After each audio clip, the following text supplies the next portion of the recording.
Today we bid farewell to Professor Deborah Bowman, who's Deputy Principal for Institutional Affairs and Professor of Bioethics and Clinical Ethics at St George's. In the 20 years, some breaks in that time that Professor Bowman has been at the university, she's been a great inspiration to staff, students and alumni. Professor Bowman has held a number of public service and public engagement roles throughout her career and has extensive experience working in clinical ethics support in the NHS. She's served on local and national clinical ethics committees and groups, was awarded an MBE for service to medical ethics in 2016, and was named Mentor of the Year at the Women of the Future Awards last year. Most recently, she's led on an institutional review of our approach to race equality to address racism and inequalities within our community. Today, I'll be speaking to her about her reflections of St George's and her hopes for the future of the university. So welcome, Deborah, and thanks so much for speaking to me today. Thank you for having me. You first joined the university in 2000. I'd like to start by just asking you, although you in that time, what's kept you here for the majority of your career, and what will you miss the most? So what's kept me here? I think, well, there's something interesting actually about it. So when I started, I had a 3-year fixed contract. And I thought 3 years sounded like quite a long time. And I wasn't sure actually whether, because I'd worked in fairly short-term roles, whether I would stay. And what I discovered really quickly, and I think one of the things that's absolutely kept me here, is the variety of things that I was able to do. So I came as a lecturer in medical ethics and law and very much thought that would be my role. But I very quickly got involved in all sorts of things beyond my specific role. So Peter McCrory, who was then my boss, got me involved in personal tutoring, in PBL tutoring. That took me into staff development. I started to think about widening access. And I guess one of the things that has kept me at St George's is that I've done so many different jobs. I've been really lucky. I've worked across the range of what the organisation does, from research to teaching to public engagement to working with colleagues in senior leadership, and it has just been a joy. And I guess my role changed maybe every 3 to 4 years, so it always felt like I was doing something new and different. I was always learning, and I was always working with great new people, and so that kept me excited and interested.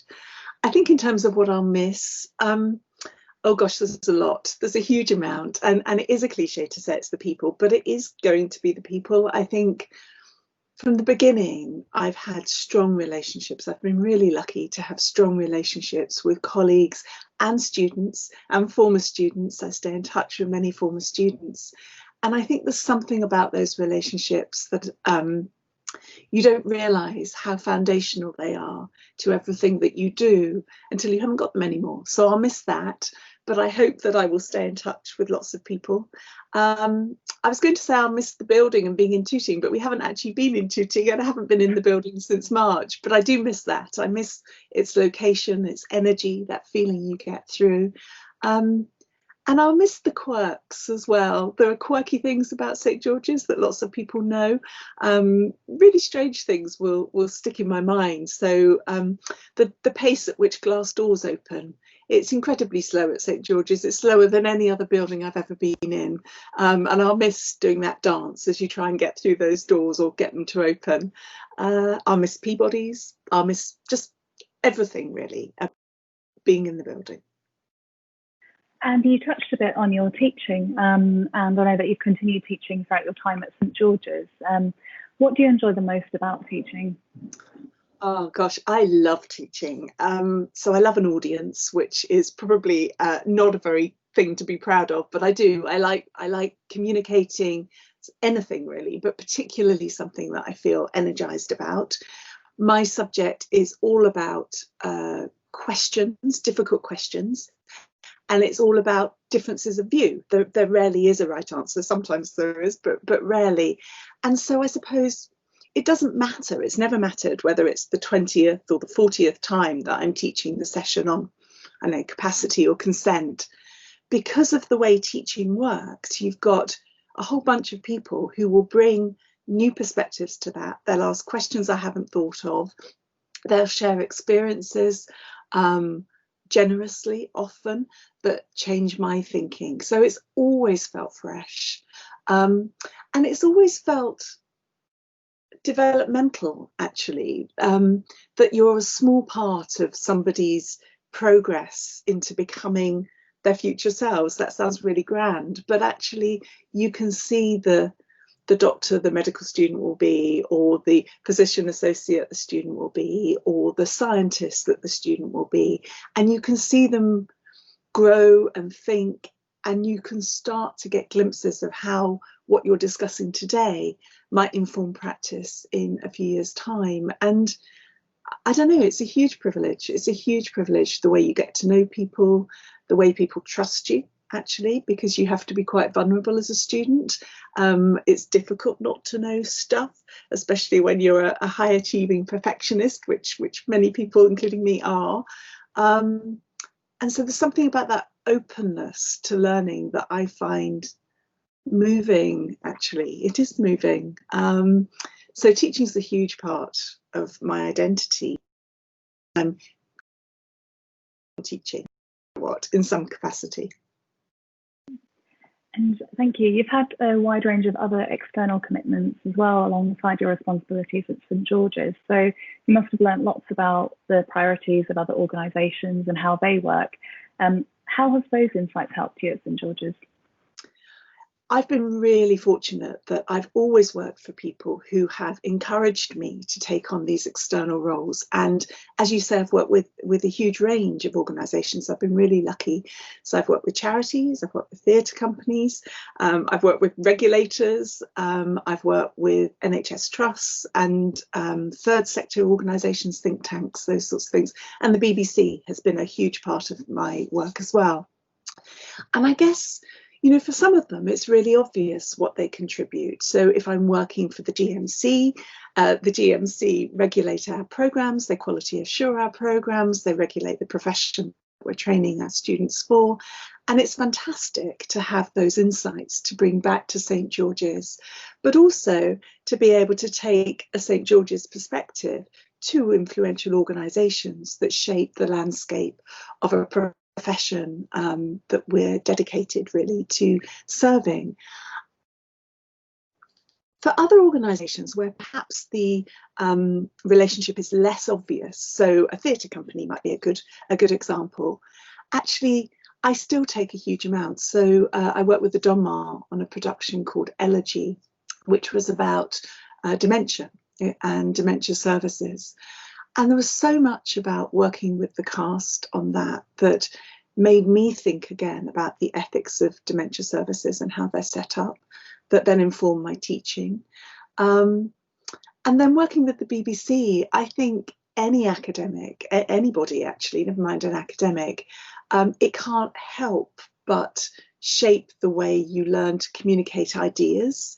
So that might be in teaching, it might be a public engagement event, but also how you work with your colleagues. So I've learned from the producer I work with most often at Radio 4 about telling a good story. And that sounds as if you're making something up, but it's not making something up. But it's actually conveying what you want to say in a way that's persuasive, that's authentic, that resonates with people.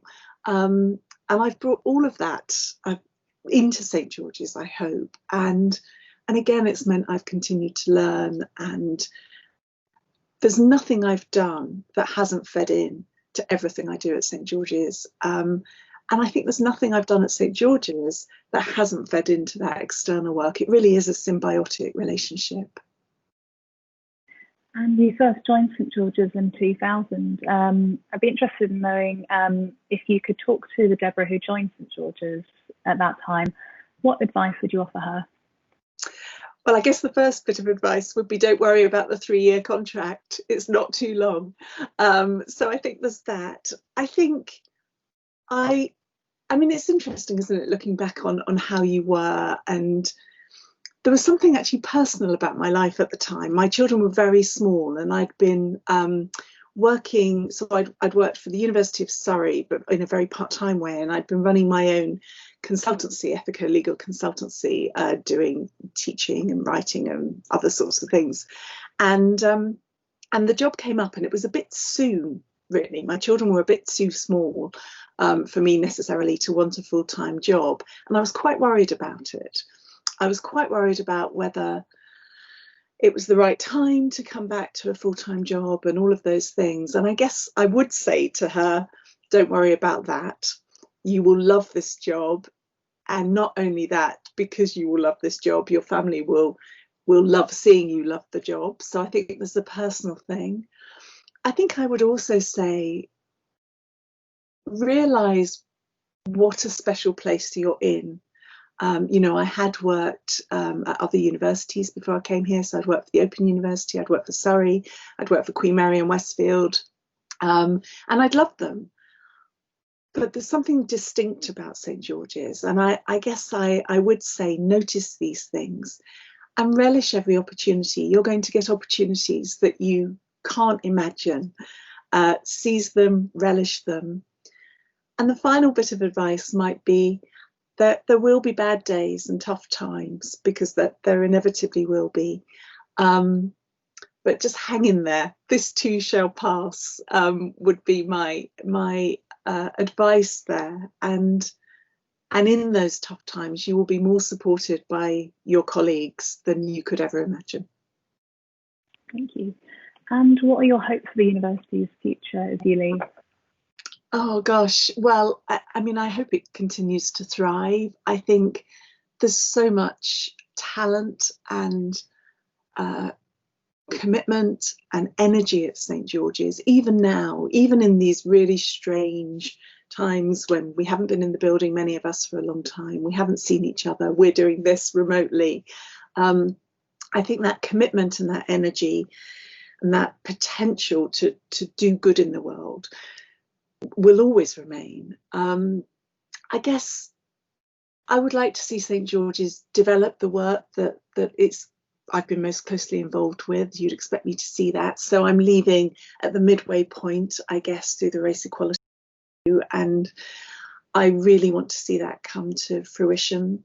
I'm leaving not that long after our public engagement strategy has come into creation, and I'd love to see how that develops. And I hope St. George's is seen even more so by organisations outside of the university as the place that it is, that I know it to be. I think, you know, I find it quite frustrating that I still go to places and people will say, oh, so St. George's, what is that? And sometimes you'll have this, we all have it. Some people will say it's the hospital, and you say, it's not. And other times you say it's part of the University of London, and they say, what, like King's? Are you part of King's? And you say, no. So I really hope that George's continues to have its own identity, and that's recognised by other people, and that it continues to live by its values as well. That's really important to me personally, being part of an organisation with a purposeful organisation that is values led, and I hope it will continue to be. But I'm going to watch, and I hope stay in touch and love seeing it thrive, and I don't doubt that it will. Thanks very much. And finally, I just wanted to ask you if you can tell us anything about future projects that you're working on. Okay, gosh, yes, I can. Although, of course, I am a bit superstitious. So if I say these things out loud, I'm a little bit worried that they might not happen. But I guess there are 2 books that I've been commissioned to write and haven't had the chance to write. So one is I was going to say popular, it might not be popular at all, but it's not an academic book. So it's a book for a general audience about being good. In all sorts of ways. So I'm writing that. Rather, I'm not writing that at the moment, but the plan is to write that. And then the other is a book that's a collection of us who are working on something to do with narrative ethics, which is an area that I've been very interested in. So there's the books. There are lots of proposals for Radio 4, whether any of them come to fruition or not, I don't know. But the producer that I work with has, for a long time been asking for programme ideas, and now I'm at a place where I can develop those. I have a lot of external roles that I will continue to do, so they'll carry on. So I'm a trustee at Princess Alice Hospice. That's a very important role to me. I sit on a couple of boards, so I will carry on doing that.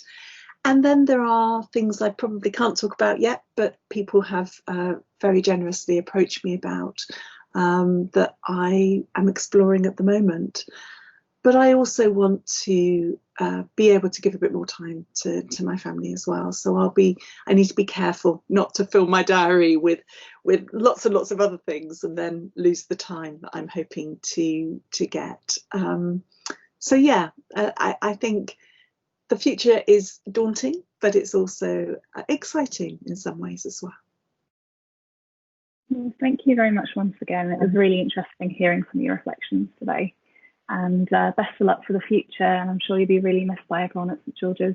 Oh, thank you, Heather. And I just want to thank everybody. You know, I would have loved to be able to go around the building saying goodbyes and thanking people, but I can't do that. And so I just want to say to everybody I've worked with, all the students, all the alums who might remember me, it's just been a joy, and I'll be glad to hear from any of you should you ever think you want to have a conversation in future. Thank you. Thank you, Deborah.